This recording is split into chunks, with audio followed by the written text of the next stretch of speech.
In recent days, we have shown to the families of Hirsch, Eden, Carmel, Alex, Almog, and Ori of blessed memory.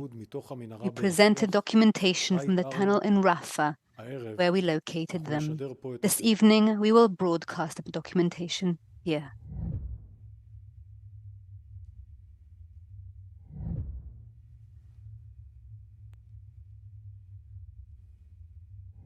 We will go down to the tunnel in which we found the 6 hostages who were killed, and we will film inside the tunnel. The house here, where this children's bedroom was closed, we opened up the floor under the children's bedroom, and we saw this opening to the tunnel. This is a characteristic that we find very often in Gaza, where shafts are dug in places where people won't get to, like children's bedrooms, and it happened here too. The ladders were built by Hamas. What they were meant to do was to have a hidden shaft that will be opened from here if need be, to break the floor and to be able to emerge from the children's bedroom outside. The shaft goes down underground, 20 meters deep, using 4 separate ladders. From there, it connects to a low and narrow tunnel with no rooms that is about 120 meters long, at the end of which is a blocked iron door. In this part of the tunnel, the 6 hostages were held and killed. We are here in the tunnel. We have gone down 20 meters underground. I am here together with the Eitan team. It's a forensics team that has already collected evidence from the scene, and still we are working on canvassing the area, which is why we'll be doing this very cautiously. We're going to abide by the team's instructions, but we must document this in the closest way as we found it.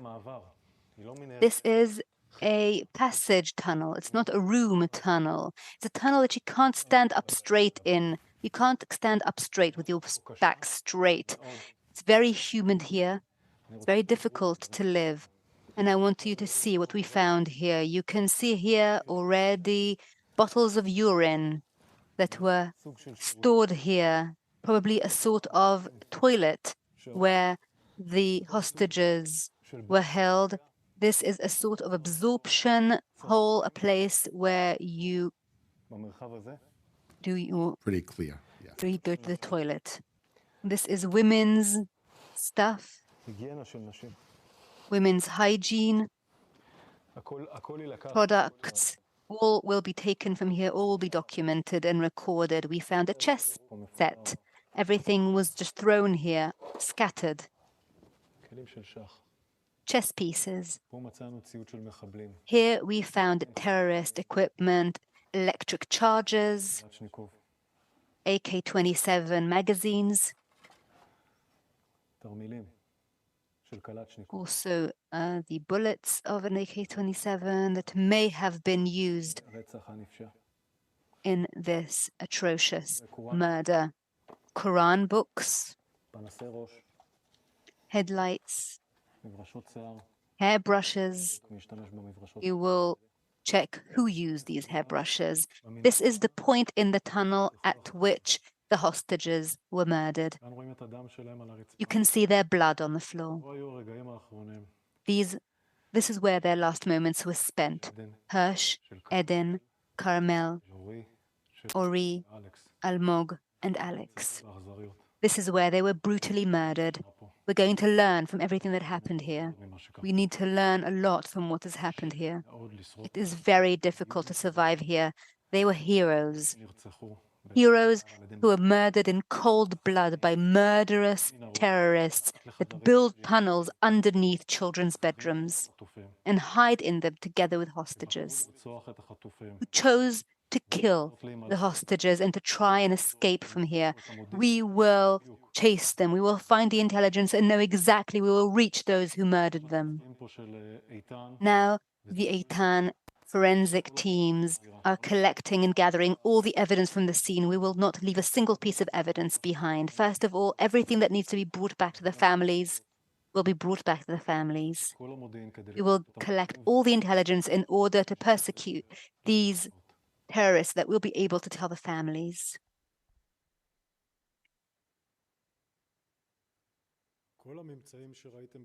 All the findings that you saw in the tunnel were taken for investigation and examination. We are looking into these materials and we are exhausting every lead in order to find these terrorists who are responsible for this atrocious murder. We will continue to fight Hamas determinedly and kill the commanders and terrorists wherever they are.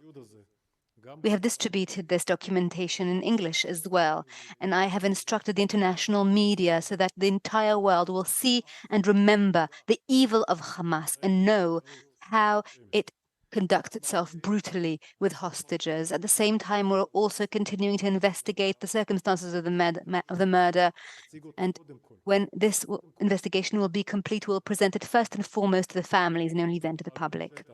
The forces who are operating on the ground did so very responsibly and very cautiously above and below ground. They have eliminated in recent weeks many terrorists above ground, among them the Tel El Sultan commander and other members of the command. We did not have the intelligence in order to get these hostages out of the tunnel. We did not know their exact location in the tunnel we now found. They were murdered before we reached them. We are also investigating the leaking of the names of the hostages on Saturday before they were taken out of the tunnel. This is a very serious matter that was very hurtful to the hostages' families, but it was also hurtful to the safety of the forces on the ground. And now, too, our hearts are first and foremost with the families of the hostages, and we share the pain and the fact that they have lost their loved ones. We will continue to take every action, make every effort in order to bring back the hostages alive and as quickly as possible. At the same time as we continue fighting in Gaza, we also continue to take actions very intensely in the northern border. This morning, we struck Hezbollah targets. We targeted Hezbollah HQ and also a site where missiles are manufactured. We also killed a commander in the Radwan force. We continue to be very intense in our actions. We have plans and we will continue to work under the political echelon's instructions. Any questions? Kan 11 and Kan Reshet Bet. Following this incident, has the IDF stopped sending forces into tunnels with the understanding that you cannot determine exactly whether there are hostages there? And the second question, yesterday we published recordings where the Prime Minister's wife goes against the IDF officials. What do you want to say about that? First of all, I'm a uniform-wearing officer, so I will not be addressing this question. As for your question about the tunnels, we are taking action, we'll continue to take action in tunnels. The reality in Gaza is very complex, and it is our duty to be responsible in our actions. We will learn our lessons from this incident, and we will continue to take action accordingly. Yoav Evin, Channel 12 News. The IDF operate near the tunnel in Rafah near the time of the murder, and have you found any connection between the release of Farhan and the decision to kill the hostages because they were worried that they'd be released? Farhan was located about 700 meters away from the point where we found the hostages. From his investigation on the ground, we found no findings about the 6 hostages. We will continue to take action in this area very cautiously, very responsibly. We continue to investigate and take action as well as eliminate terrorists wherever we come across them. Liran Weinstein Srugim, good evening. After the IDF left Tulkarm, Jenin and Nablus, we saw funerals of terrorists. We saw them firing in the air. Why do we continue with these surgical actions instead of just killing entire battalions of terrorists? We are taking decisive action determinedly every single day around the clock against terrorism in Judea and Samaria.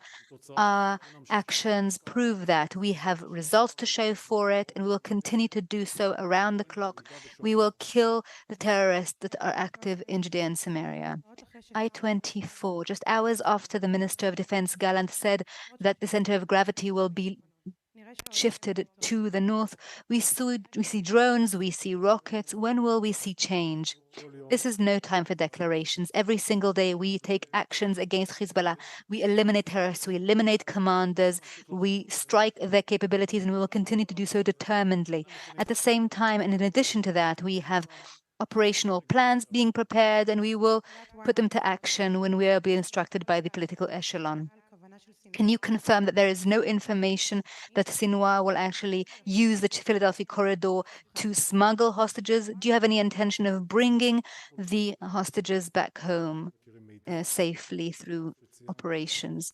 I don't know any information of the kind that you have mentioned about Sinwar smuggling hostages through the Philadelphia corridor. What was the second question, please? Do you have any strategy about how to make sure the hostages remain alive? Well, about the strategy about the hostages, it's something that is being discussed with the political echelon. It's something that where the decisions that will be made by the political echelon will be carried out. Channel 13 News. Following this video, we now have new information about how the hostages are held, the conditions they're held in. Well, these conditions on the ground are very, very hard, and we know that additional hostages are being held under similar conditions or worse. Israel today, does the IDF believe that the hostages are all on the ground under similar conditions?